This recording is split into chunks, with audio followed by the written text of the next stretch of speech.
За та бүхэнд нэг юм сэрэмжлүүлэх мэдээг хүргэе. Мехико хотын 17 настай Хулио Масиас Гонзалес гэдэггүй гэр бүлийнхэнтэйгээ орой хоол идчихээд гинт таталт өгч хэлсэн. Ингээд сандарсан гэр бүлийнхэн түргэн тусламж яралтаа дуудсан. Түргэн тусламж ирсэн боловч түүний амийг нь харамсалтай нь аварч чадаагүй байгаа юм. Хэргийн газар дээр ажилласан эмч нар түүний хүзүүн дээр нь том хөх толб байгааг анзаарсан. За энэ нь түүний 24 настай найз бүсгүйх нь үлдээсэн хайрын сөрөв. За зарим газар болохоор хайрын өмсөлт гэж хэлдэг юм байна. Бидний сайн мэдхээр шимүүлч гэсэн байсан. За ингээд хүчтэй соролтын улмаас цусны бүлэгнэл үсээд улмаар тариганд нь очиж харвалт өсөөн гэсэн дүгнэлтэнд хүрсэн байх нэ.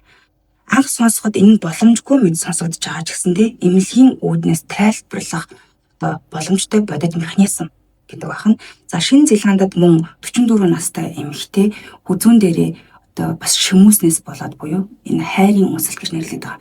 Иннээсээ болоод цусны бүлэгнэл үүсээд за дээрэс нь энэ нь болохоор зүрхэнд нь хүрснээр биеийнх нэг хэсэг саж исэн тохиолдол гарч исэн юм байна. Азар энэ бүсгүй цус шингэлэх эмчилгээ хийлгээд амьд үлдсэн байна. Яагаад шимхээр ингэж байгаа юм гэхээр хүзүүний артерийн судас гэмтдэг юм байна. Гэмтэж цусны бүлэгнэл үүсэх тохиолдол ховорч гисэндээ ийм эрсдэл байдгаа гэдгийг эмчнэр анхааруулж байгаа юм. Ингээд харамсалтай нь Мексикогийн хувьд тэр хүзүүн дээр шимүүснээсээ болоод аврагдаж чадсангүй мөн ангаах ухааны төвөнд хамгийн харамсалтай ховор өвлийн шалтгаануудын нэг болон үлдсэн байдаг байна.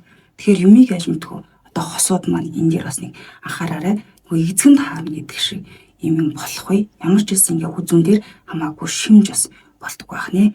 За та бүхэндээ номон хятад хэлний төвийн сурагчдын орчуулан бэлтгэсэн мэдээг хүргэлээ. Баярлалаа.